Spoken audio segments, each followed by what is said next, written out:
Kalau korang pernah pergi PLKN masa lepas SPM dulu, mesti korang pernah dengar ataupun familiar dengan cerita hantu yang diceritakan. Dan selalunya cerita ni diceritakan oleh senior PLKN kepada junior-junior mereka tentang pengalaman seram mereka yang berlaku di kamp PLKN berkenaan. Dalam video ini, Akmal akan membahaskan tentang cerita-cerita seram yang diceritakan oleh pelajar masa latihan khidmat negara dulu.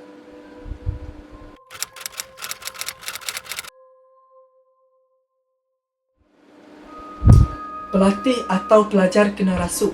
Cuba korang bayangkan, masa sedap tidur tiba-tiba terdengar suara yang kuat, suara menjerit yang kuat.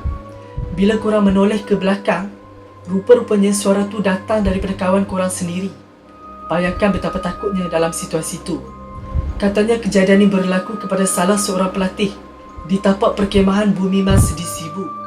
Katanya pelajar ni meracau-racau benda yang kita tak faham ataupun bahasa yang kita tak faham, sambil diselang-seli dengan jerita yang kuat.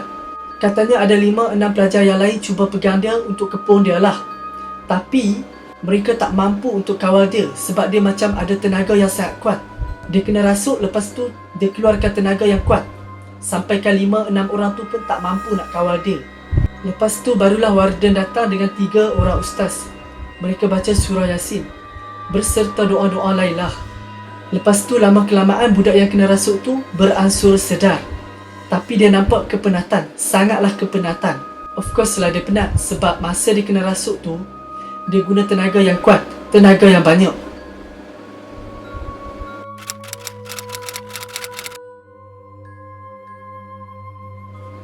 Kalau korang pernah pergi ke kamp Setia Ikhlas Semenyih, pasti korang pernah dengar cerita ni. Menurut sumber, kamp ni sebenarnya adalah sebuah rumah milik seorang perempuan yang katanya berbaju putih dan berambut panjang, yang sering muncul di sekitar tasik pada waktu malam.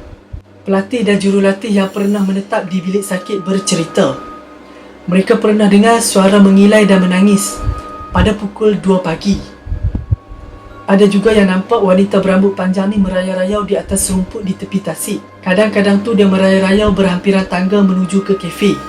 Lepas tu setiap kali orang nampak wanita berambut panjang ni berhampiran tasik, mesti akan ada ikan-ikan mati muncul di tasik berkenaan. Sama ada cerita ni benar ataupun tak, itu antara jurulatih dan pelatih yang tahu akan hal sebenar.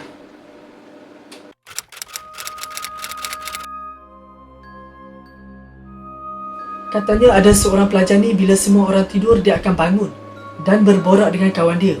Mereka akan ubah tilam ke tepi asrama untuk berborak supaya orang lain tak dengar lah ataupun tak ganggu orang lain masa mereka berborak. Tiba-tiba mereka terdengar orang berjalan di luar bilik dom, seperti orang tempang berjalan. Pada awalnya mereka ingat mungkin salah seorang pelajar lah yang berjalan.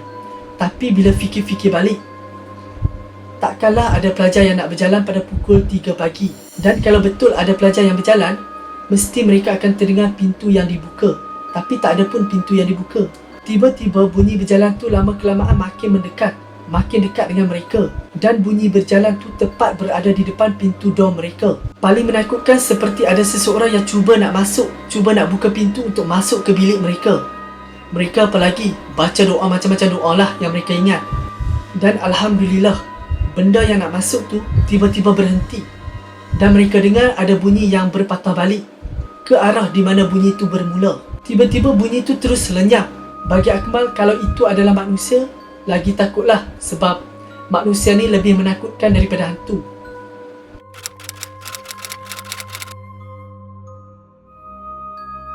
Ada kes seorang pelajar perempuan PLKN yang mengalami kesukaran untuk berkawat dengan baik macam orang lain. So dia macam rasa rendah diri, suka menyendiri. Dia rasa rendah diri dan tak bergaul dengan orang lain. Lepas tu apa yang peliknya, dia suka bercakap seorang diri di belakang asrama yang sunyi. Tak lama lepas tu dia bagi tahu kepada pelajar PLKN yang lain. Katanya dia berjumpa dengan seorang perempuan yang beruniform di belakang bilik asrama yang sunyi, di hujung bilik.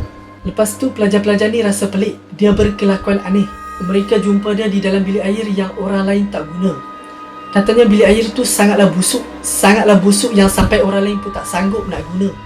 Tapi dia sanggup, dia boleh duduk di dalam bilik air tu berjam-jam. Ada satu malam tu dia tiba-tiba nak ke tapak kawat, dan tapak kawat tu jauh daripada asrama perempuan. Bila ditanya dia kata dia disuruh untuk berkawat. Tapi macam pelik lah kan, Sebab kalau betul lah dia disuruh untuk berkawat, kenapa dia seorang saja? Kenapa orang lain tak disuruh untuk berkawat?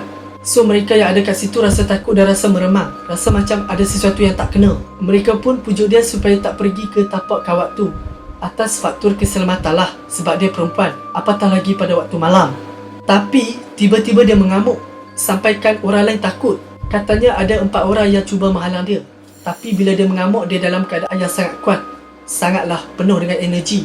Mereka pun maklumkan kepada jurulatih dan dia dibawa ke bilik sakit. Dan katanya semasa dia bermalam di bilik sakit tu, dia ditemani dengan alunan surah Yasin. Disebabkan kejadian tu, keesokan harinya dia dibawa balik ke rumah dia. Dan sejak dari tu tak ada sesiapa pun yang tahu apa yang berlaku kepada dia sampailah sekarang.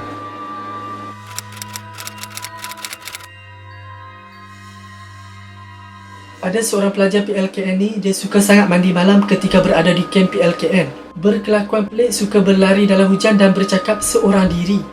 Pada awalnya orang ingat tak ada apa-apalah, tak kisahlah kan, mungkin dia nak suka-suka je. Tapi mereka mula perasan sesuatu yang pelik bila dia berlari masuk ke dalam bilik air sambil hempas pintu dengan kuat. Adalah kawan-kawan yang bimbang pergi cek dia. Bila mereka buka pintu bilik air, mereka lihat dia dalam keadaan yang basah kuyup sambil menyikat rambut dia di depan cermin. Tapi kawan-kawan dia macam rasa pelik, rasa macam ada sesuatu yang tak kena lah. Dia suka duduk dekat tempat yang sejuk-sejuk. Sebab itulah dia suka mandi malam. Kawan-kawan dia pun tanyalah dia okey ke tak, tapi dia tak respon langsung, dia diam je. So kawan-kawan dia pun bawa dia pergi jumpa ustaz. Ustaz pun bagi dia minum air yang dijampi. Bila ustaz tanya kenapa, dia kata dia panas. Menurut kepercayaan Melayu lama, jika seseorang tu minum air yang dijampi dan dia rasa panas, bermakna atau berkemungkinan ada sesuatu pada diri dia, ataupun ada makhluk yang berada dekat dengan dia.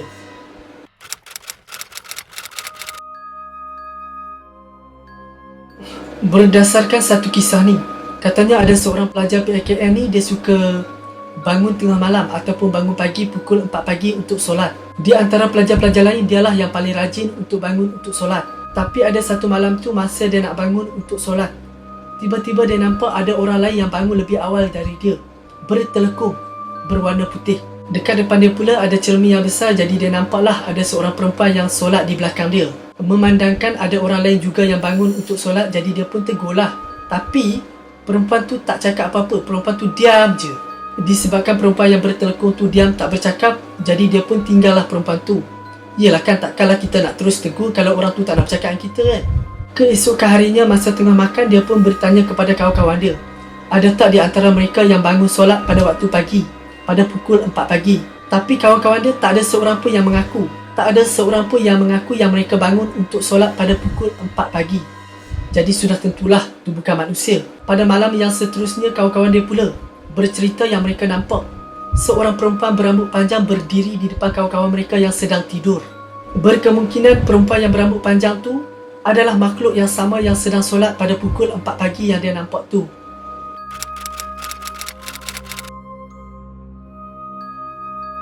Katanya ada satu hari tu bila semua orang dalam perjalanan balik ke asrama, ada beberapa nama lelaki ataupun nama pelatih lelaki yang diminta untuk tunggu di dewan sebab masalah disiplin.